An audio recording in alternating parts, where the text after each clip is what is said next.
yang saya terangkan kepada Pak Martinale tadi, sangat jelas sekali dikatakan, bibir orang benar mengembalakan banyak manusia, tetapi orang bodoh mati karena kurang akal budi. Jadi Paulus ketika dikatakan sebelum bertobat membunuh jasad, ketika dia mengaku sudah bertobat membunuh akal. Adalah lebih baik dia membunuh jasad daripada membunuh akal.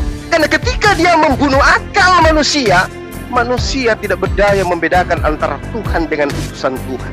Manusia tidak bisa membedakan antara manusia dengan Tuhan itu sendiri. Kenapa?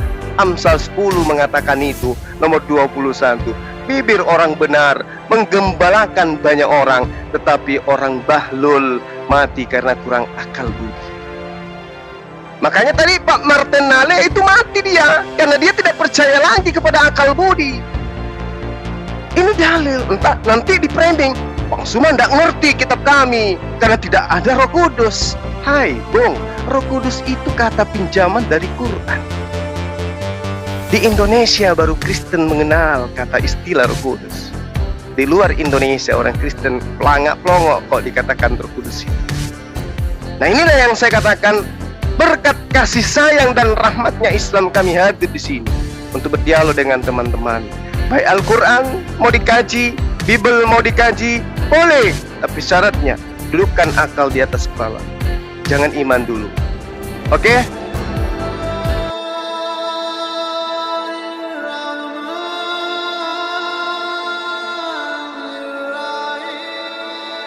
Nah inilah indahnya Al-Quran. Anda menjadi dokter karena pena. Anda menjadi dokter karena membaca. Bukan karena wahyu. Bukan karena ilham. Karena membaca, karena tulisan.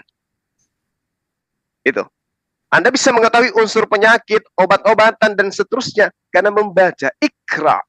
Makanya Islam itu berdiri di atas fondasi ilmu. Fondasi akal. Makanya tadi saya katakan seperti itu. Nah kalau Anda bertanya, mana perintahnya untuk menulis? Alladzi 'allamal insana ma lam ya'lam. Jadi Al-Quran kemudian diwahyukan oleh Allah untuk kemudian diperintahkan kepada baginda Rasulullah Muhammad SAW agar menjadi pembimbing kepada seluruh umat manusia. Al-Quran surah Asy-Syura ayat 52. Itu yang perlu saudara pahami. Kemudian ketika saya balikkan bertanya kepada saudara, adakah perintah Yesus kepada Paulus menulis surat Filipi, Roma, Galatia? Anda akan kewalahan di situ. Saya jawab. Baik. Ya, silakan. Jadi kalau pena itu, kalau katakan tadi Yeremia 31:2, Tuhan berfirman kepada Yeremia, tuliskanlah segala firman itu dalam sebuah kitab. Kan jelas. Tapi kalau Pak Juma bilang pena menulis itu, saya tidak membantah itu kitab Pak Juma. Saya nggak berhak menafsir. Kalau memang itu maksudnya, saya tidak akan membantah. Lalu pertanyaan selanjutnya akan saya jawab. Hosea akan mengatakan tadi bahwa Tuhan memberi perintah kepada para nabi menulis firman dalam sebuah kitab melalui penglihatan dan perumpamaan. Sampai pada zaman Yohanes Pembaptis, Tuhan memberikan itu menulis kepada para nabi, itulah perjanjian lama. Lalu di perjanjian baru, Yesus memberikan wahyu kepada Yohanes di Pulau Patmos. Wahyu 1 ayat 1 dan Wahyu 1:15, tuliskanlah penglihatan itu. Apa yang kau lihat, tuliskanlah dalam sebuah kitab. Lalu Yohanes 1 ayat 1, kami menulis apa yang kami lihat. Kami di sini adalah murid-murid Yesus. Yang 12, yang 70, yang lain, dan khusus untuk Paulus. Untuk Paulus, yang menulis itu adalah Lukas. Lukas menulis kitab Injil Lukas dan kitab para rasul. Lukas berkata, saya menyelidiki berita, peristiwa yang terjadi di antara kita. Artinya yang terjadi di antara murid-murid Yesus, baik murid 12 maupun murid 70.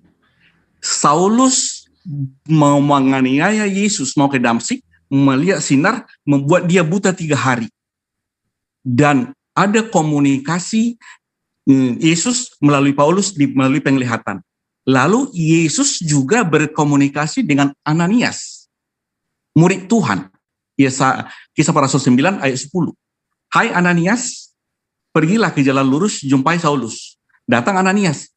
Tuhan, dari orang lain saya dengar dia orang jahat. Lalu Tuhan menjawab Ananias lewat firman, lewat penglihatan. Dan dia adalah alat pilihan bagiku untuk memberitakan namaku kepada bangsa-bangsa lain. Artinya, penglihatan yang dilihat oleh Saulus, yang dilihat oleh Ananias, ditulis oleh Lukas. Jadi Lukas itu menyelidiki berita melalui penglihatan, firman itu disampaikan melalui penglihatan. Lalu Barnabas juga meyakinkan. Barnabas juga memiliki penglihatan. Petrus juga memberi penglihatan. Makanya tertulis di 2 Petrus 3 ayat 15 saya bacakan. Anggaplah kesabaran Tuhan kita sebagai kesempatan untuk bagimu untuk beroleh selamat. Seperti juga Paulus, saudara kita yang kekasih, telah menulis kepadamu menurut hikmat yang dikaruniakan kepadanya. Hal itu dibuatnya dalam semua suratnya. Apabila ia berbicara tentang perkara-perkara ini, dalam surat-suratnya itu ada hal-hal yang sukar dipahami, sehingga orang-orang yang tidak memahaminya dan yang tidak teguh imannya memutarbalikkannya menjadi kebinasaan mereka sendiri. Sama seperti yang juga mereka buat dengan tulisan-tulisan lain. Petrus, murid Yesus yang 12, mengakui bahwa tulisan Paulus itu dari Tuhan. Jadi kalau Pak Ustadz Juma baca Kisah Rasul 9 tadi, Paulus memiliki penglihatan, membuat mata buta, Ananias juga memiliki penglihatan, Barnabas juga di situ, dan Petrus juga di situ. Dan tulisan-tulisan firman yang datang kepada Saulus melalui penglihatan, firman yang datang kepada Ananias murid Tuhan melalui penglihatan, firman yang datang kepada Barnabas melalui penglihatan, firman yang datang kepada Petrus melalui penglihatan, ditulis oleh Lukas. Itulah Kisah Para Rasul dan kitab Injil Lukas. Izin Pak Dokter, itu waktu penyelidikan, kira-kira mereka datang ke TKP nggak Pak ya? Kayak Aiman News eksklusif di Aiman. Saudara, Baik. benarkah Exelon 3 memiliki harta lebih dari 500 miliar? Kayak gitu nggak Pak? Sebentar. Datang ke TKP Ini gitu. perlu ditegaskan, Pak Saya jawab. Vincent, Anda ini percaya bumi bulat atau bumi datar? Sebab Itu penyelidikannya fatwa sudah kayak keluar, Aiman Pak. nggak? Aiman Fatwa- eksklusif di iNews TV. Fatwa sudah keluar, Pak Vincent. Aiman. Iya, waktu penyelidikannya kayak Aiman nggak? Orang Islam tidak percaya bumi itu datar, itu kafir. Mana ada dalilnya Orang Pak? Islam Nggak yang ada bilang kayak gitu. Orang Islam yang tidak percaya bahwa bumi itu datar adalah kafir. Fatwa Mana ada sudah dalilnya keluar. gitu Pak? Nggak ada. Fatwa sudah keluar, Pak. Fatwa dari Saya bilang mana? fatwa. Dari mana fatwanya? Coba share. Maaf sekali lagi. Maaf sekali lagi ke Pak Jos sama Bang Vincent. Saya harus kembali karena memang tadi kan ada 15 menit dari Pak Jos untuk Pak Vincent. Kayak gini loh, Ternyata Pak Panji. lewat. Pak Panji, ini penting banget Pak Panji. Sebab Iya. Pak Vincent ini kan sudah keluar dari Kristen mualaf jadi Islam. Jangan sampai di Islam dia nanti jadi kafir, Pak. Oh, Kasihan, Pak. insya Allah enggak. Kasihan, Pak. Ya. Oh enggak Lah, Pak, aman. Fatwanya Aman. keluar gitu ya, Pak. Oh enggak Ya, ada fatwanya fatwanya gitu. Pak. Aman, Fatwanya insya di Allah. mana orang yang punya Ada punya fatwanya, lingkaran itu? Pak. Iya, murtad. iya. Tanya Oke, Pak oke, Juma. oke, Tanya oke. Pak Fatwanya di Pak Jos, mana? izin, Pak Jos. Fatwanya. Oke. Anda itu makanya Anda itu kan mualaf baru, nggak ngerti Iya. apa-apa Iya, soal fatwanya Islam. mana? Makanya Share screen coba, tanya Pak, sama fatwanya. yang ngerti, tanya sama Bang Iya. Suma. Di Iya. Islam Tanya. itu ada fatwa menuhankan manusia yang punya biji 2 dan gondrong dan juga punya tato di pahanya Tuhan dari segala Tuhan, itu baru murtad, Pak. Nggak boleh. Oke, makasih Kang Vincent, makasih Pak Jos ya. Jadi sini saya harus kembali strike ini, pokoknya ada yang keluar saya mute pokoknya, karena apa? Kita mau sama-sama belajar mendengar apa yang didialogkan dari gurunda kita sama Dr. Adi terkait pemahaman mengenai Bible gitu loh. Apakah boleh umat Islam itu mempelajari Bible, dan kenapa umat Kristen nggak boleh mempelajari Al-Quran? Ini yang ingin kita dengar gitu esensinya. Silakan Pak Gurunda untuk ditanggapi tadi dari Dr. Adi, Gurunda. Sebentar Pak, saya mau jelaskan dulu tentang Lukas. Oke. Ya. Jadi saya bacaan. Pak Jos minta izin Pak Jos ya. Lukas 1 ayat 1 saya bacakan. Theophilus yang mulia. Siapa Dokter? Siap. Theophilus yang mulia, banyak orang telah berusaha menyusun suatu berita tentang peristiwa yang telah terjadi di antara kita, seperti yang disampaikan kepada kita oleh mereka yang dari semula adalah saksi mata dan pelayan firman. Karena itu, setelah aku menyelidiki segala peristiwa itu dengan seksama, dari asal mulanya, aku mengambil keputusan untuk membukukannya dengan teratur bagimu, supaya engkau dapat mengetahui bahwa segala sesuatu yang diajarkan kepadamu sungguh benar. Jadi Pak, yang saya terangkan di sini, ada berita, tentu yang menulis di sini adalah saksi mata. Saksi mata yang saya jelaskan tadi ada Saulus, ada Barnabas, ada Ananias. Jadi berita penglihatan di Kisah Rasul 8, Kisah Rasul 9:10, di Damsyik ada seorang murid Tuhan bernama Ananias, firman Tuhan kepadanya dalam suatu penglihatan. Jadi firman Tuhan itu datang melalui penglihatan, Pak. Kan di Hosea 12 ayat 11 tadi, Tuhan memberi penglihatan dan perumpamaan kepada para nabi. Penglihatan diberi untuk menulis firman dalam sebuah kitab. Perumpamaan diberi untuk merahasiakan makna firman yang sesungguhnya. Jadi yang diselidiki Lukas dari saksi mata adalah berita. Beritanya itu berita dari sorga. Seperti Kisah 9:10, ada firman melalui penglihatan kepada Ananias. Isinya adalah seperti ini. Di Damsyik ada seorang murid Tuhan bernama Ananias, firman Tuhan kepadanya dalam suatu penglihatan. Ananias, jawabnya, ini aku Tuhan. Firman Tuhan, mari pergilah ke jalan yang bernama jalan lurus dan carilah di rumah Yudas, seorang dari Tarsus yang bernama Saulus. Ia sedang berdoa. Jadi intinya apa Pak Dokter? Dari tadi kan ini Pak Dokter menceritakan tentang Ananias. Nah, untuk relevansi kepada tema yang tadi ini intinya apa gitu supaya bisa ditanggapi? Pertanyaan Pak Juma kan bagaimana Saulus menulis? Bagaimana Petrus menulis? Kan bagaimana? Itu. Jadi lewat penglihatan itu disuruh apa yang kamu lihat tuliskan. Disuruh ditulis. Ya, oke. Ditulis dalam sebuah kitab. Izin, boleh izin ya.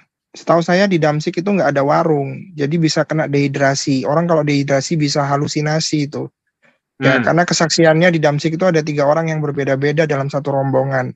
Yang satu melihat tapi tidak mendengar, yang satu mendengar tapi tidak melihat. Anda ini dalam bahaya masuk ke kafiran. Kalau di Damsyik itu ada warung yang jualan mijon, aku. Tapi kalau di Padang Gurun nggak ada warung, bisa jadi halusinasi karena dehidrasi. Sekian, terima kasih. Susah-susah ya, habis itu mualaf jadi Islam. Iya, Damsyik nggak ada warung Pak, di Damsyik Pak. Orang dehidrasi bisa halusinasi Pak. Ketemu Tuhan ngaku-ngaku juga bisa. Oke, tak mute lagi Pak Dokter sama Bang Zuma. Gurunda silakan Gurunda untuk menanggapi. Sebentar, saya masih jawab dengan data. Saya jawab dulu. Satu 2 menit lagi ya Pak Dokter. Datanya ada warung nggak Pak di Damsyik itu? Padang Gurun Pak, jualan nggak? Jadi kasih Gurunda aja. Iya. Jadi biar Ya, kita jangan tunjukkan dituntaskan warungnya di dulu. mana. Anda Ada akan warungnya di mana warungnya. Kita Anda cerita akan dulu warung. salto-salto nanti setelah ini. Saya dulu Oke. yang menjelaskan. Ya, yang pertama tadi yang mengatakan orang mualaf itu kafir, baca Galatia 2 nomor 14, orang yang tidak bersunat itu hidup secara kafir. Catat itu, Pak. Nah, kemudian kepada Pak Dokter, Al-Quran menjelaskan bumi itu bulat, Pak. Khalaqas samawati wal arbil haqqa. Yukawwirul lail 'alan nahari wa yukawwirun nahar 'alal lail. Wa sakhkharas syamsa wal qamara. Kullun yajri li ajalim musamma. Allahu wal azizul ghaffar. Dia menciptakan langit dan bumi dengan tujuan yang benar. Dia memasukkan malam atas siang dan memasukkan siang atas malam dan menundukkan matahari dan bulan masing-masing berjalan menurut waktu yang ditentukan. Ilmu sains menemukan adanya lingkaran bumi disebabkan karena mereka melihat adanya pergerakan waktu terbit sampai terbenam.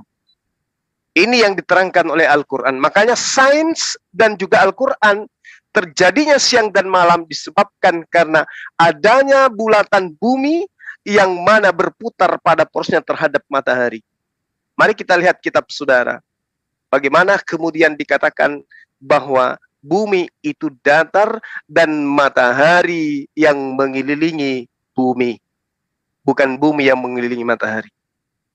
Mazmur 19 nomor 6 yang saya terangkan tadi kepada saudara, saya tidak menafsirkan, tapi coba Anda maknai dengan akal sehat. Dari ujung langit dia terbit. Yang terbit ini apa? Matahari. Dan dia matahari beredar sampai ke ujung bumi yang lain. Tidak ada yang terlindung dari panas sinarnya. Apa yang Anda dapatkan dari dali ini? Mazmur 19 nomor 6. Matahari terbit mengelilingi bumi sampai ke ujung bumi yang lain. Tidak ada kemudian bagian bumi yang tidak terkena oleh sinarnya. Kenapa? Karena mataharinya yang mengelilingi bumi. Apakah itu sesuai dengan fakta? Enggak. Itu yang pertama. Kemudian, Baik, saya jawab. sabar dulu Pak Dokter, sabar. Kalau hanya Tadi modal kita congor udah sepakat saja, mengenai hal Bos, itu. Saya udah kalau bilang, hanya saya modal udah congor, tampilkan tadi apapun Anda bulatan. bisa Pak lakukan. Dokter, Pak Dokter. Siapapun bisa ngomong. Belum selesai. Anda itu cuma berasumsi dari tadi, nggak ada ilmu sama sekali. Ya, saya katakan kepada saudara, ketika Anda mengatakan perintah menulis, perintah Yesusnya mana? Ini coba Anda buka cakrawala berpikir Anda sebagai dokter. Matius 24 nomor 26. Jadi, kata Yesus, apabila ada orang berkata kepadamu, lihat, Yesus ada di padang gurun, jangan kau pergi ke situ. Atau ada yang berkata, lihat, Yesus ada di dalam bilik, jangan kau percaya. Siapa di padang gurun ketika dia menuju ke Damsyik melihat Yesus, mengaku melihat Yesus? Muhammad sallallahu alaihi wasallam, Nabi Muhammad SAW kah yang pernah mengaku bertemu dengan Yesus di padang gurun? Tidak pernah. Yang mengaku pernah bertemu dengan Mesias di padang gurun itu pendiri agama saudara, pengganti bapaknya Musa, yaitu Bapak Paulus. Yang mengaku pernah bertemu dengan Yesus di dalam bilik-bilik penjara hanya Paulus. Jadi kalau Anda membaca dan menelaah kitab saudara, harusnya hari ini Anda bersyahadat. Matius 24 nomor 26. Jadi apabila ada orang berkata kepadamu, lihat ada Mesias ada di padang gurun, jangan kau pergi ke situ. Atau lihat dia Mesias ada di dalam bilik, janganlah kamu percaya. Ini pekerjaan siapa ini yang selalu ngaku-ngaku bertemu dengan Mesias nih? Islam atau Kristen? Kristen. Apa kata Yesus? Jangan kau percaya. Jadi materi apapun yang Anda bawa, kalau diasaskan dari pengajaran orang yang bertemu dengan Mesias di padang gurun, kami umat Islam tidak akan mungkin percaya. Itu satu ya, itu ya dua. Nah, bagaimana dengan Al-Quran? Al-Quran menjelaskan dirinya, fa'iza qara'nahu fattabi'u qur'anah. Apabila kamu telah selesai membacakannya, apabila kami telah selesai membacakan Al-Qur'anul Karim itu kepadamu, maka ikuti bacaan itu. Jadi kodifikasi Quran itu jelas, budaya penyampaiannya adalah ikra, baca. Setelah kami membaca, kamu kemudian mengikuti bacaan itu. Makanya Al-Quran menjelaskan, tidaklah pantas Tuhan yang langsung berfirman kepada manusia kecuali melalui perantara. Wa kadzalika auhayna ilaika ruhan min amrina ma kunta tadri mal kitab walal iman walakin ja'alnahu nurah nahdi bihi man nasha'u min ibadina wa innaka latahdi ila siratim mustaqim. Jadi Al-Quran, pewahyuan dari Allah itu adalah roh yang digunakan oleh Allah Subhanahu wa taala sebagai pembimbing melalui baginda Rasulullah SAW. Sebelumnya dikatakan, wa ma kana li basarin ayyukallimahullahu illa wahya aw min wara hijab aw yursila rasulah. Jadi ada 3. Pewahyuan, tabir, dan juga mengutus nabi. Itu proses pewahyuan, Pak. Makanya semua yang datang kepada para nabi, Tuhan tidak pernah nusul langsung. Yang jadi masalah adalah Tuhan Anda nusul langsung menjadi manusia. Tapi sayangnya, sebagai Tuhan, sudah datang setara dengan manusia, tapi tidak pernah berfirman kepada Lukas, tidak pernah berfirman kepada Paulus, tidak pernah berfirman kepada penulis-penulis kitab kanonik. Padahal dia mengatakan di dalam kitab yang dituliskan berdasarkan kesaksian orang yang dikira Yohanes. Apa yang dikatakan? Segala firman yang engkau berikan kepadaku telah aku sampaikan. Telah aku sampaikan. 30 detik. Telah aku sampaikan kepada mereka. Telah artinya sudah. Ini ada unyu-unyu jalan ke Damsyik, baru mendapatkan firman. Firman apa yang diterima? Sementara oknum yang datang sebagai penyampai firman telah menyampaikan segala firman yang diterima dari Tuhannya sebelum dia terangkat ke langit. Berarti firman yang datang kepada Paulus itu bukan berasal dari Yesus. Karena firman yang diterima Yesus sebagai jatahnya dia sebagai penyampai firman untuk Bani Israel, semuanya telah disampaikan sebelum dia terangkat ke langit. Maka malah dia berpesan di antara firman yang diterima, waspada kepada orang Farisi, waspada kepada orang Saduki, ahli kitab. Lukas dan in the gang semuanya itu adalah orang-orang Farisi katanya, orang-orang Saduki katanya, orang-orang yang disebut sebagai pengikut-pengikut Yesus. Berarti kepada mereka lah umat Islam harus waspada. Demikian, silakan dibantah. Baik, silakan dokter. Baik, terima kasih. Tadi saya terlempar sebentar. Jadi saya sudah tempatkan tadi ayat, kalau di Mazmur 9 ayat 6 itu kan tidak ada dikatakan bumi datar. Karena ditafsirkan datar, jadilah. Saya tampilkan di Yesaya 40 bulat. Lingkaran, katanya lingkaran itu datar. Tapi nggak apa-apa. Jadi artinya, saya mau menerangkan. Anak PAUD bilang lingkaran itu datar, Pak. Bulat itu bola, Pak. Mana ada bola lingkaran, Pak? Jangan dipotong dulu, Kang Vincent. Kang Vincent jangan dipotong dulu. Maaf ya. Biar straight, nggak framing. Jadi Vincent, kalau bahaya masuk kalau kafir loh, Vincent. Ngarang ini. Iya, biarkan dokter Adi dulu. Biar dokter Ada Adi dulu. ada fatwanya itu. Boleh di share screen Kisah Rasul 9 kita baca semua. Kita cari dulu warung yang dimaksudkan itu. Apa itu warung? Jadi ada mencari-cari warung di situ. Boleh kita baca semua. Ya, kita cari dulu warung. Kan yang tadi sampean bilang warung. Kita cari dulu, apa itu warung? Jadi boleh ditampilkan Kisah 9 itu, Kisah para 9. Dan Harusnya yang dicari di Kisah 9 itu padang gurun atau bukan, Pak? Enggak, bukan. Jadi Pak Juma kan sudah Bukan padang gurun ya di situ ya, Pak ya? Jadi maksud saya, Pak Juma kan sudah ngomong, saya diam. Sekarang saya mau ngomong. Ya kan? Jangan cari Boleh. warung, Pak, cari padang gurun. Tadi Ya. kan yang cari warung ada di situ. Jadi kita cari Mungkin dulu maksudnya apakah mabuk, ada yang melihat, ada yang tidak melihat. Kayak orang mabuk, Pak, di situ. Baik. Maksudnya itu adalah peribahasa tambahan untuk melengkapi tafsiran. Silakan. Baik. Jadi Pak Juma, kembali saya ulang tadi, Yesus berkata, hati-hatilah kepada ajaran Farisi dan Saduki. Itu kata Yesus. Saulus belajar dari ahli Farisi. Ahli Farisi atau Saduki itu menurut Yesus adalah bapaknya iblis. Yohanes 8 ayat 44. Saulus belajar dari Farisi, kerjanya menganiaya dan membunuh pengikut Yesus. Jadi genaplah apa kata Yesus, waspadalah kepada ajaran Farisi dan Saduki. Ternyata Saulus itu belajar kepada Farisi. Dampaknya Saulus menganiaya dan membunuh pengikut Yesus. Makanya orang Farisi itu dikatakan iblislah bapamu. Karena iblislah yang mengajari, menganiaya, dan membunuh. Lalu di kisah 9, saya bacakanlah. Sementara itu berkobar-kobar hati Saulus untuk mengancam dan membunuh murid-murid Tuhan. Ia menghadap imam besar. Ini dampak ajaran Farisi yang diterima Saulus.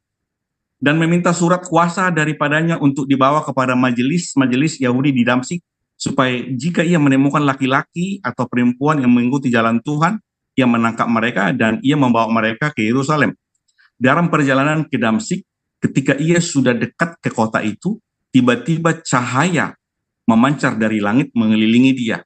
Ia rebah ke tanah dan kedengaranlah olehnya suatu suara yang berkata kepadanya, Saulus, Saulus, mengapakah engkau menganiaya aku? Jawab Saulus, siapakah engkau Tuhan? Katanya, akulah Yesus yang kau aniaya itu. Tetapi bangunlah, pergilah ke dalam kota, di sana akan dikatakan kepadamu apa yang harus kau perbuat. Maka termangu-mangulah teman-temannya seperjalanan, karena mereka memang mendengar suara itu, tetapi tidak melihat seorang pun juga. Saulus bangun, berdiri, lalu membuka matanya, tetapi ia tidak dapat melihat apa-apa. Mereka harus menuntun dia masuk ke Damsyik. 3 hari lamanya ia tidak dapat melihat, dan 3 hari lamanya ia tidak makan dan minum. Ayat 10. Bro, jangan nulis kayak gitu dong ya. Jangan nulis kayak gitu, nggak bagus. Nggak boleh. Ini live kita. Oke, lanjut. Nggak boleh nulis kayak gitu. Ya. Di Damsyik ada seorang murid Tuhan bernama Bentar dulu. Saya minta maaf ya apabila ini live ada yang membaca itu, kami minta maaf. Ini di luar daripada kesengajaan kami. Makasih, lanjut. Oke, boleh saya teruskan ya. Di Damsyik ada seorang murid Tuhan bernama Ananias. Firman Tuhan kepadanya dalam suatu penglihatan. Ananias, jawabnya, ini aku Tuhan.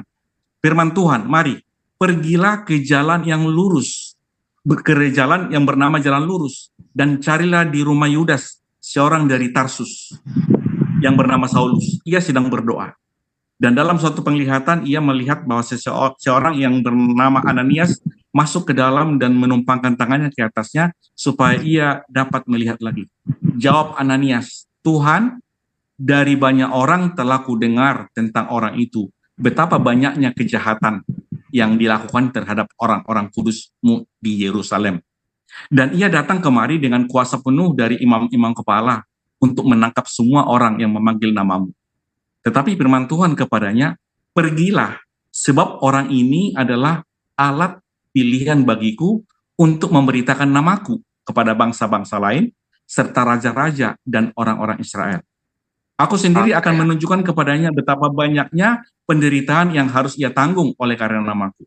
Lalu pergilah Ananias ke situ dan masuk ke rumah itu. Ia menumpangkan tangan ke atas Saulus, katanya, Saulus saudaraku, Tuhan Yesus yang telah menampakkan diri kepadamu di jalan yang kau lalui, telah menyuruh aku kepadamu supaya engkau dapat melihat lagi dan penuh dengan Roh Kudus. Dan seketika itu juga seolah-olah selaput gugur dari matanya, sehingga ia dapat melihat lagi. Ia bangun lalu dibaptis. Saya mau terangkan, ketika Saulus mau menganiaya, membunuh murid-murid Yesus akibat ajaran yang diterima dari orang Farisi, di tengah jalan Saulus bersaksi melihat Tuhan Yesus, dan bersama Saulus ada beberapa orang temannya, dan selama 3 hari dia tidak bisa melihat. Itu poin pertama. Poin kedua, Tuhan bicara kepada Ananias, murid Tuhan, tentang kejadian Saulus bertemu dengan Yesus. Dan Ananias mengatakan, Tuhan, dia itu orang jahat. Tapi Tuhan berkata melalui penglihatan itu, dia alat pilihan bagi. Dan kalau kita teruskan lagi, ada di situ Barnabas juga, ada juga Petrus kalau mau ke bawah. Cuma nanti kalau saya mau katakan ini terlalu banyak protes nanti, dalam 2 sesi ini ada Tuhan berbicara kepada Saulus. Kalau hanya Saulus yang menyaksikan dan bersaksi sendiri tanpa ada saksi mata, mungkin orang akan ragu. Tetapi dalam konteks ini, bersama Saulus ada orang jalan. Tapi orang itu tidak melihat, tidak mendengar. Tetapi Tuhan berbicara juga kepada Ananias tentang Saulus. Dan inilah saksi mata dan pelayan firman yang dikatakan Lukas 1 sampai 4 itu. Berita ini diselidiki oleh Lukas, maka Lukas menulis kitab Kisah Para Rasul ini. Demikian. Baik. Silakan Gurunda. Iya, baik. Saya ucapkan terima kasih dulu kepada Pak Dokter sudah mengakui bahwa Paulus kerjanya membunuh murid Yesus. Sangat disayangkan kita tidak pernah kemudian membaca data di dalam kitabnya orang Yahudi, di mana orang-orang Farisi itu gemar membunuh. Justru mereka memiliki kitab, ketika mereka menggunakan kitabnya orang Yahudi, perintahnya jangan membunuh. Jangan kau membunuh, jangan kau membunuh, kan gitu. Itu di dalam Keluaran 20, Pak. Nah, kalau Bapak dengan lugas mengatakan Paulus itu kerjanya membunuh murid Yesus. 1 Yohanes 2, 18-19. Antikristus itu berasal dari tengah-tengah kalangan murid Yesus. Tidak sungguh-sungguh bagian daripada murid Yesus, tetapi nyamar. Makanya perintah Yesus, waspadalah kepada serigala yang nyamar domba. Domba itu sama dengan Bani Israel. Bani Israel sama dengan pengikut Yesus salah satunya. Maka harus waspada kepada serigala yang nyamar-nyamar murid Yesus. Kami umat Islam nggak pernah mengaku kemudian sebagai murid Yesus. Baginda Rasulullah Muhammad SAW juga tidak pernah mengaku sebagai murid Yesus. Jadi yang menyamar sebagai murid Yesus itu siapa? Itu dulu yang perlu Bapak pahami. Terus kemudian, proklamator yang mengajarkan tentang adanya iblis, yaitu Yesus. Di dalam Yohanes 8:44 dia mengatakan, iblislah yang menjadi bapakmu, dan kamu mau melakukan keinginan-keinginan bapakmu. Keinginan bapak yang dimaksud di sini apa itu, Pak? Ajaran yang kemudian bertentangan dengan ajaran para nabi. Jadi kalau dikatakan iblislah yang menjadi bapakmu, 1 Korintus 4:15 Paulus mengaku sebagai bapak.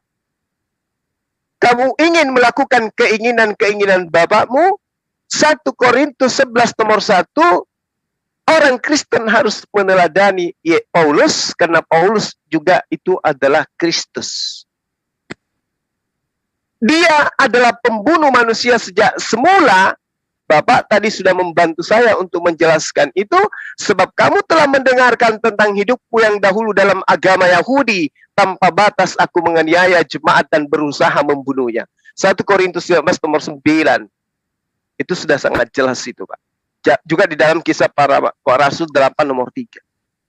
Tetapi Saulus berusaha membinasakan jemaat itu, dan ia memasuki rumah demi rumah, menyeret laki-laki dan perempuan, menyerahkan mereka untuk dimasukkan ke dalam penjara.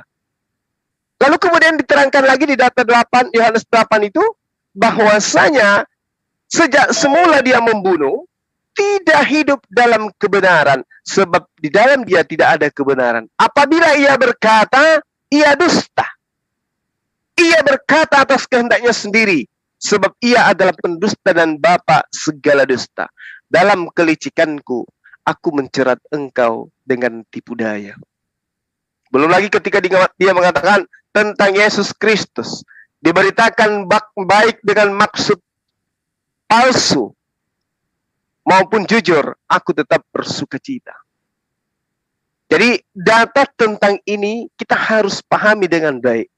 Jangan sampai kita salah di dalam memahami keyakinan kita ini. Bapak sudah mengakui, alhamdulillah, saudara telah mengatakan Paulus adalah pembunuh murid-murid Yesus. Iblislah yang menjadi bapakmu, dia mengawali pekerjaannya dengan membunuh manusia. Kalau Anda ingin melihat secara detail, silakan Anda baca Lukas 21, satu perikop. Poinnya ada di dua data. Data nomor 8 dan data nomor 12. Waspadalah. Namun sebelum itu terjadi, kamu semua akan ditangkap, dianiaya dan seterusnya. Dan itu dialami oleh murid-murid Yesus, dan Anda sudah akui itu. Nah, lalu kemudian loncat lagi kita kepada apa yang Anda uraikan barusan. Ananias, Lukas, Markus, Paulus baru menerima firman. Dan Anda akui mereka adalah menerima penglihatan. Di dalam kitab Kejadian, yang menerima penglihatan itu hanya nabi. Berarti benarlah ketika dikatakan nabi-nabi palsu. Kenapa Anda sudah mengakui secara tidak langsung bahwa mereka yang menerima penglihatan adalah seorang nabi? Mereka menuliskan kitab saudara karena melihat penglihatan. Berarti mereka adalah nabi. Kalau penglihatannya itu tidak diasaskan oleh firman Tuhan, berarti dia jatuh kepada nabi-nabi palsu. Subhanallah. Nyata kebenaran itu, Bang. Nah, sedikit dari saya lagi. Ketika saudara mengatakan Yesus menyatakan diri kepada mereka, Ananias, pada Paulus dan seterusnya. Kita tahu, Islam tahu, Kristen tahu, kedatangan yang keduanya Yesus itu nanti di akhir zaman, bukan di abad pertama setelah dia terangkat ke langit. Jadi kedatangan yang keberapa ketika dia datang kepada Paulus? Kedatangan yang keberapa ketika datang kepada Ananias? Sedangkan nyata di dalam kitab saudara sendiri tertuliskan, segala firman yang engkau berikan kepadaku, semuanya telah aku sampaikan kepada mereka. Yohanes 17:14, aku telah memberikan firmanmu kepada mereka. Aku telah, kata telah itu tolong dipahami. Aku telah memberikan firmanmu kepada mereka, dan dunia membenci mereka, karena mereka bukan dari dunia, sama seperti aku bukan dari dunia. Jangan lagi kemudian Anda GR, oh itu untuk Kristen. No, ini adalah untuk murid-murid Yesus. Murid-murid Yesus dibenci oleh Paulus, makanya dianiaya. Lalu kemudian Yohanes 17:8, segala firman yang engkau sampaikan kepada aku, telah kusampaikan kepada mereka. Maknai kata telah, jangan Anda tafsirkan membabi buta. Jadi Yesus telah menerima firman. Firman yang diterima, cakupan porsi dia untuk kemudian mengajarkan kepada Bani Israel, sebelum dia terangkat ke langit, semuanya telah disampaikan kepada muridnya. Jadi jangan mimpi, ada penulis-penulis muncul kemudian yang mengaku mendapatkan firman dari Yesus. Jangan mimpi, kecuali nabi palsu. Kemudian Yesus menerangkan di dalam Yohanes 12:49, aku berkata-kata bukan dari diriku sendiri, tetapi dari Bapa yang mengutus aku. Dialah yang memerintahkan aku untuk mengatakan apa yang harus aku katakan dan aku sampaikan. Jangan Anda dudukkan penulis kitab Anda sama seperti Yesus. Yesus sendiri tidak berkata-kata dari dirinya sendiri. Penulis kitab Anda berkata-kata seenake dewe. Seenaknya dia. Ayo, Filipus yang mulia. Paulus yang mulia. Ini Yesus sendiri tidak pernah berkata seperti itu. Kenapa? Dia menyampaikan sesuai dengan apa yang diperintahkan. Loh, ini seenaknya ngomong, nyebut nama orang, ya, dari sahabatmu Paulus dikiliki. Ini apa ini? Kayak penyiar radio, Pak. Sementara Yesus sang firman tidak berkata-kata dari dirinya sendiri. Mereka sang orang-orang yang ngaku bertemu Yesus ini seenak perut aja mereka menulis. Nah, coba Anda telaah. Ini saya ngomong karena saya Muslim ya. Jadi Anda jangan tersinggung. Diluruskan kalau itu bengkok. 1 Petrus 1 nomor 25. Tetapi firman Tuhan tetap untuk selama-lamanya. Inilah firman yang disampaikan Injil kepada kamu. Artinya apa? Semua yang diterima oleh Yesus telah disampaikan kepada murid-muridnya. Tidak ada lagi perkataan-perkataan ngarang bebas setelahnya. Makanya Yesus mengatakan, Pak, di dalam Lukas 16 nomor 17, lebih mudah langit dan bumi itu lenyap daripada setitik dari hukum Taurat itu batal. Maka karena itulah kemudian tidak ada boleh batal dalam hukum Taurat, maka surat-surat yang membatalkan hukum-hukum Tuhan yang datang setelah Yesus terangkat itu tertolak demi keselamatan. Karena kenapa? Surat-surat yang muncul itu membengkokkan firman Tuhan padahal langit dan bumi belum lenyap. Contoh, lebih mudah langit dan bumi lenyap daripada setitik dari hukum Taurat itu batal. Itu dihabiskan, dihanguskan, dikebiri, dipangkas oleh Paulus dalam suratnya Efesus 2 nomor 15. Dengan matinya anak Maria di atas tiang salib, dia telah membatalkan hukum Taurat dengan segala ketentuan yang ada di dalamnya. Na'udzubillah summa na'udzubillah. Dan itu Bapak aminkan. Inilah yang saya katakan. Bapak adalah pengikut Bapak. Tapi Bapak yang Anda ikuti adalah Bapak Paulus. Sementara Yesus mengatakan Yohanes 8:4, iblislah yang menjadi bapakmu. Ajaran Paulus itu baik. Jangan membunuh. Jangan berzina. Jangan mencabul. Jangan mengingini orang lain. Ajarannya bagus. Ajaran Paulus itu baik. Tetapi sayangnya Paulus membatalkan perintah sang Tuhannya para nabi, lalu kemudian dia bikin aturan sendiri.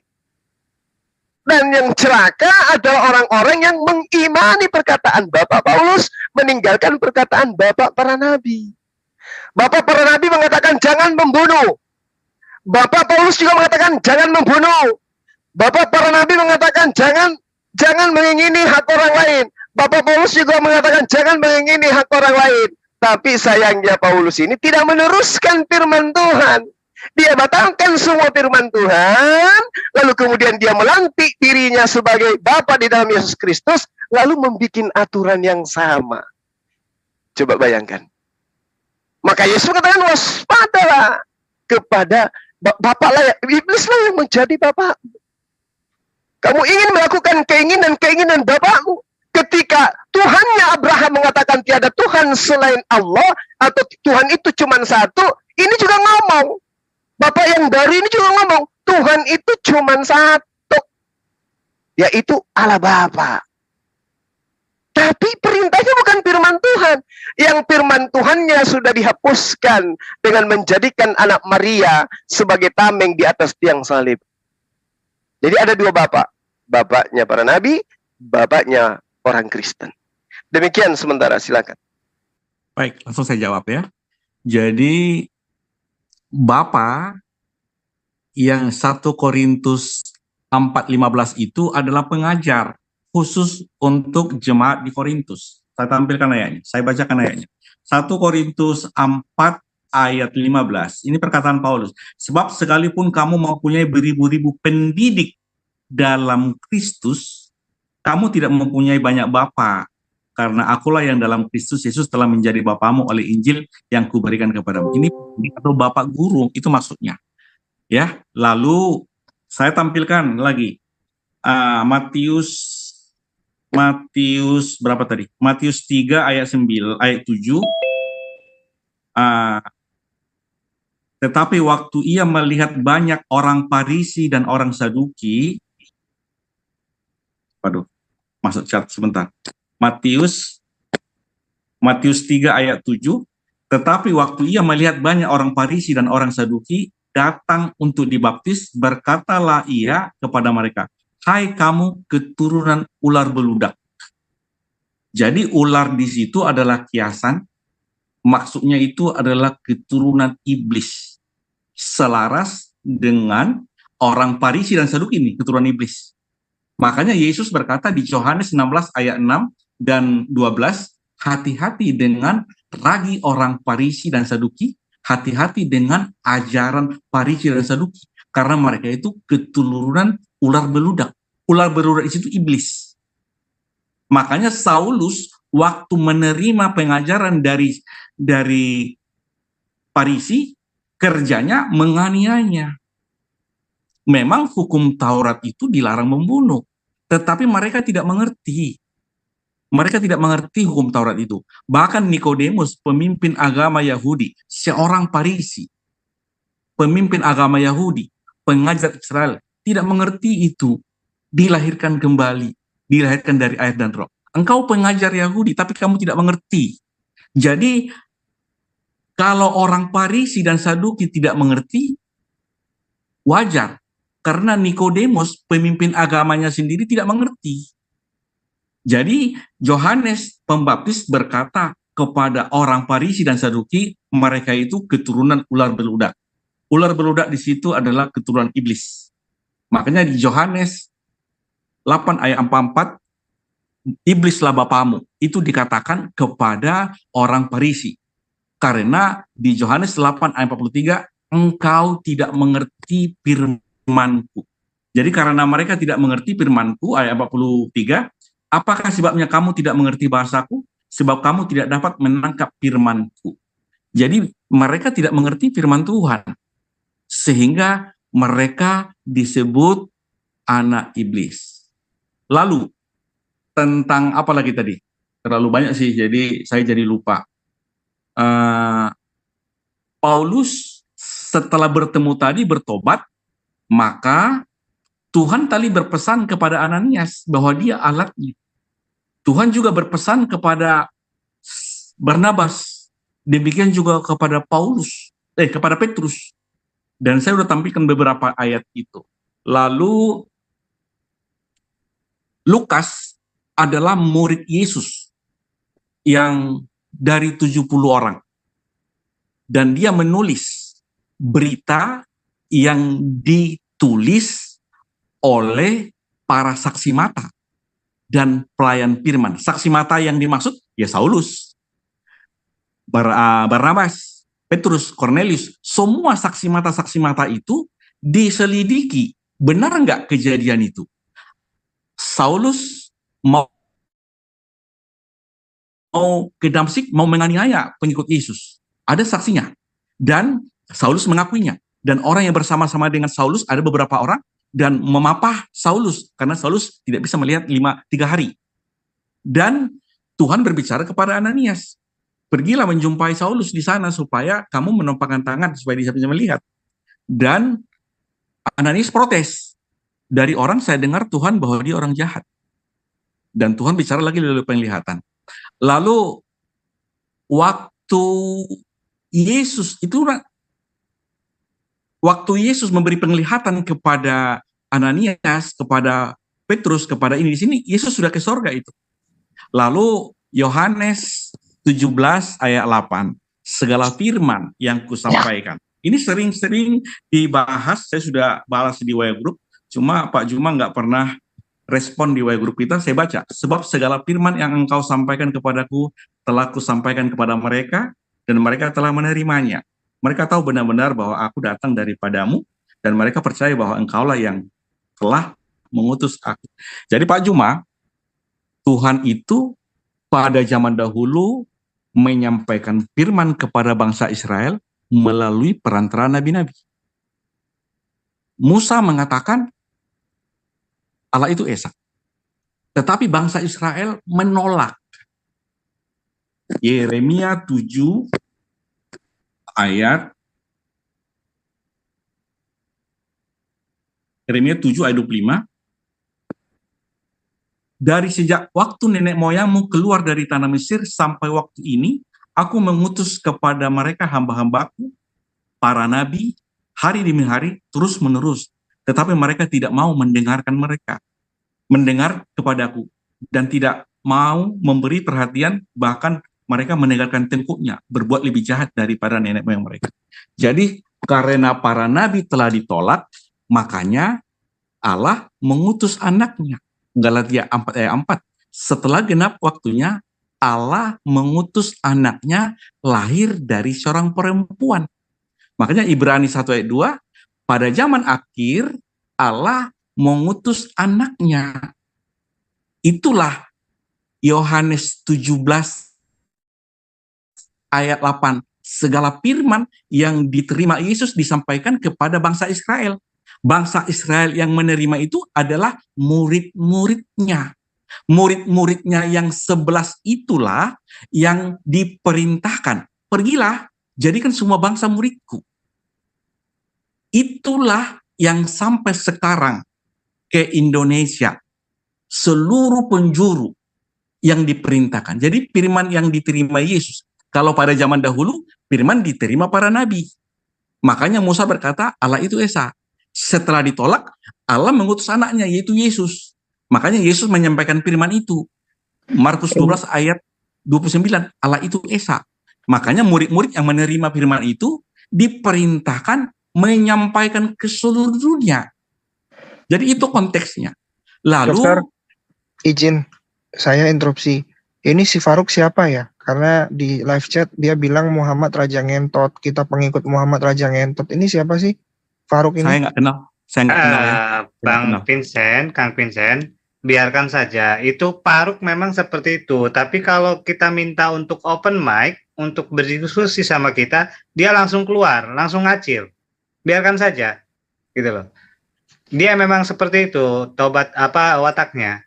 Dia hanya bani typing yang penuh hujatan. Jadi biarkan saja, kita fokus saja kepada perbincangan Dr. Adi sama Gurunda Jumba, supaya perdebatan gini, dialog ini mendapatkan ilmunya gitu, pencerahan. Biarkan saja itu. Lanjut, silakan. Ya pantas sih menuhankan manusia yang punya biji, jadi kayak gitu. Silakan kelakuannya. Ya udah lanjut. Silakan dokter, lanjut. Jadi silakan admin, silakan bertindak tegas kalau memang mengganggu, ambil tindak tegas ya. Jadi kita mau komunikasi dan kita tidak memaksakan pemahaman kita. Jadi apa yang saya paparkan itu yang saya tampilkan dengan data-data. Tentu tidak mungkin cuma hari ini. Saya kepingin juga dengan Pak Juma, karena terus terang aja Pak Juma, 4 tahun yang lalu saya masuk gara-gara Pak Juma ini. Jadi ayat-ayat yang ditampilkan itu pemahaman Pak Juma. Bebas, nggak apa-apa. Tetapi kita mau luruskan data-datanya tadi. Yang jelas, orang Parisi itu keturunan ular beludak. Itu kayak kata Yohanes Pembaptis. Ular itu iblis. Itu perumpamaan. Jadi gara-gara orang Parisi itu keturunan iblis, makanya Paulus atau Saulus waktu itu menerima ajaran dari Parisi, membunuh. Karena tidak ada ajaran Tuhan untuk membunuh. Lalu sampai di mana tadi saya cerita tadi? Oke. Yesus menerima firman. Ya. Jadi Yesus menerima firman karena pada zaman dahulu nabi-nabi menerima firman untuk disampaikan kepada Bani Israel. Hanya Bani Israel. Tok.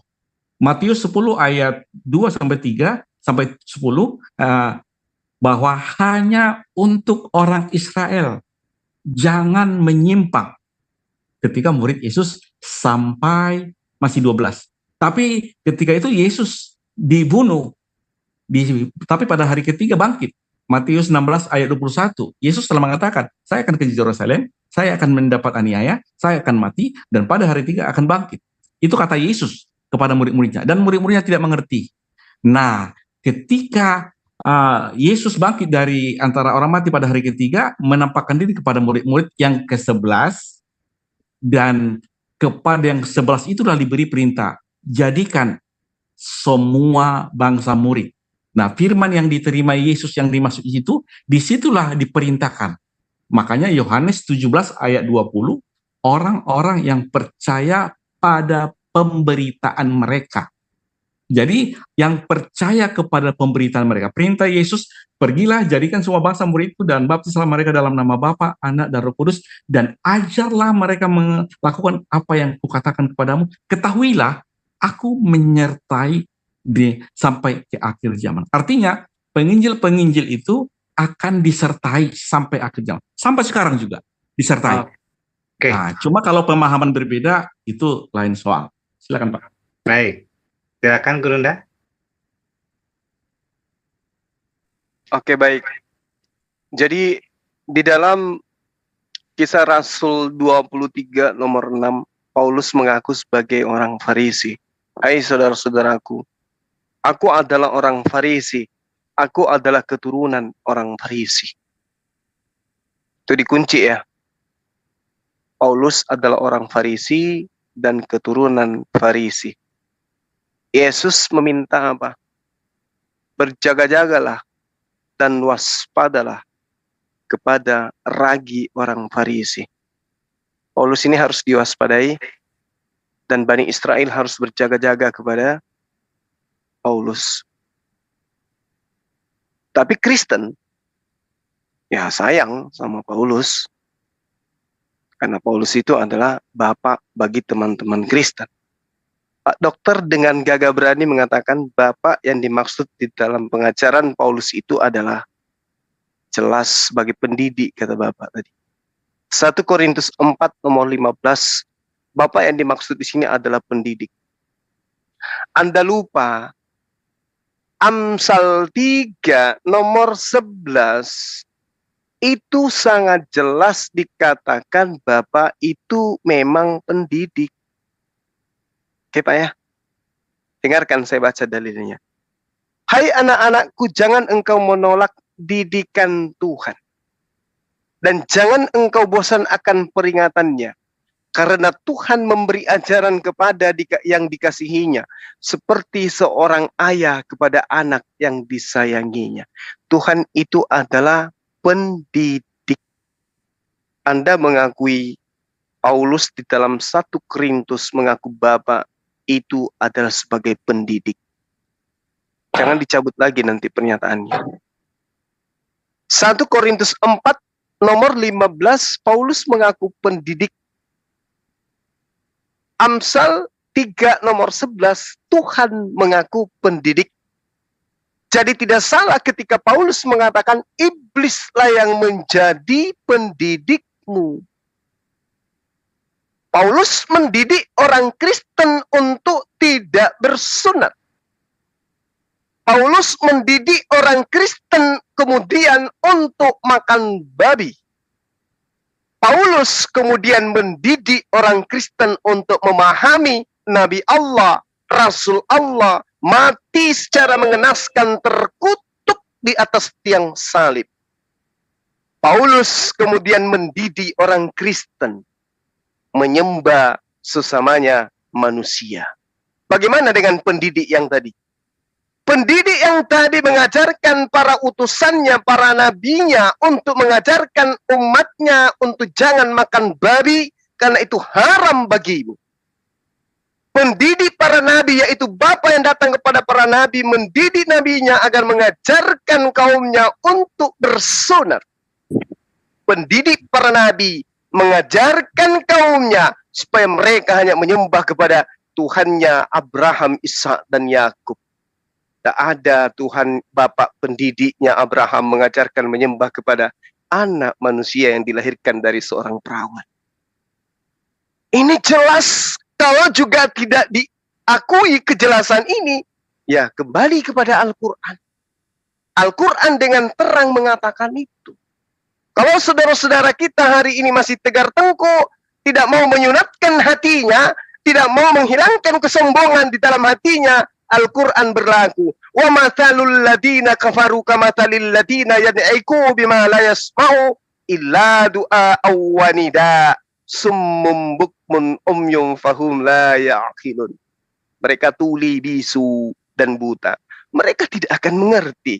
Sehebat apapun Bang Suma menjelaskan, sedetail apapun Bang Suma menguraikan, summum bukmun umyum fahum la ya'qilun.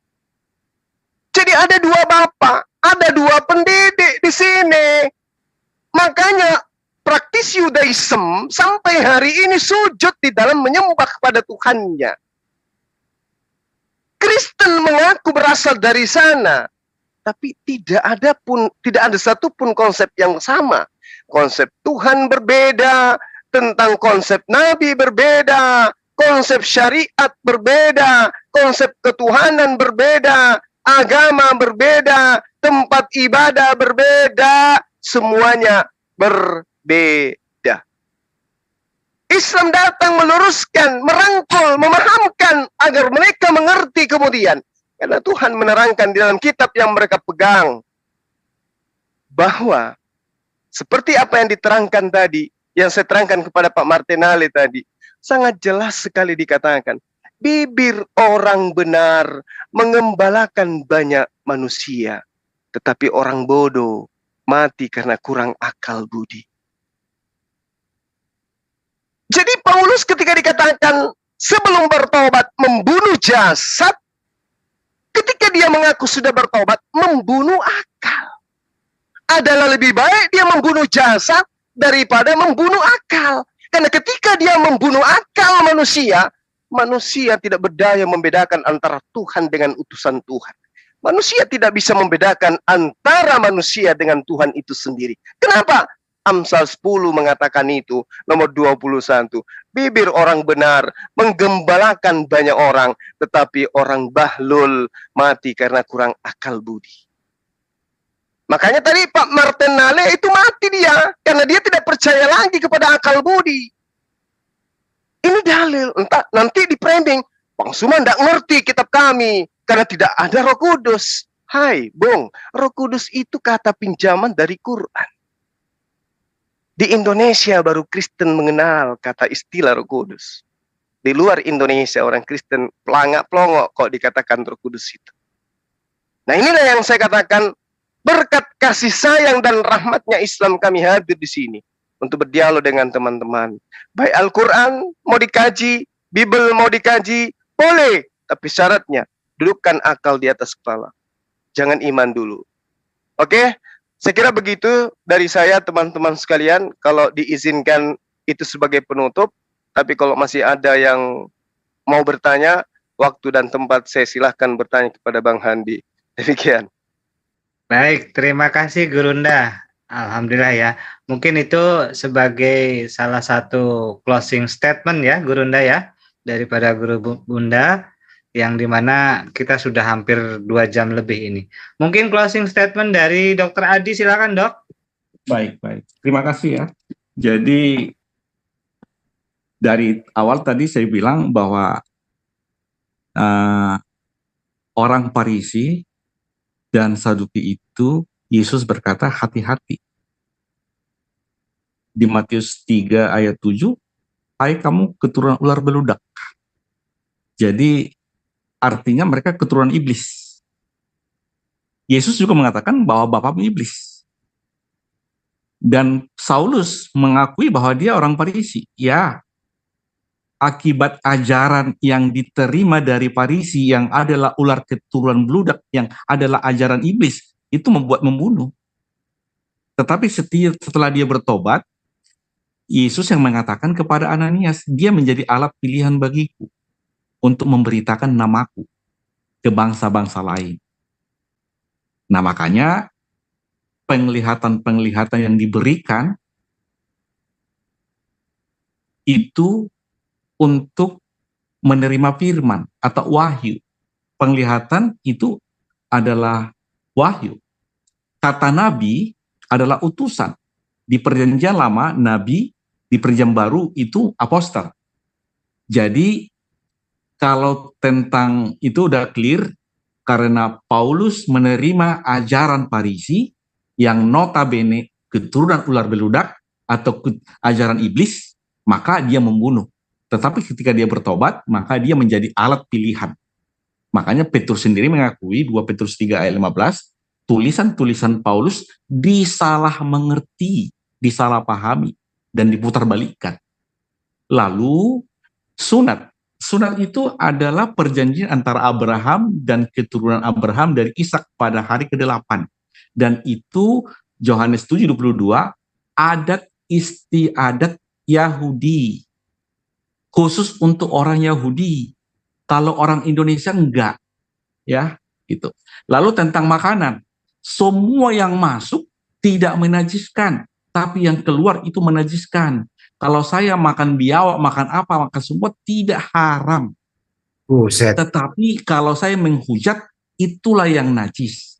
Dengan demikian, Yesus mengatakan semua makanan halal. Yesus yang mengatakan, bukan Saulus. Buset. Jadi dengan matinya Yesus di kayu salib, Efesus 2:9 tadi sudah ditampilkan Pak Juma, kematian Yesus yang membatalkan hukum Taurat, bukan Paulus yang membatalkan.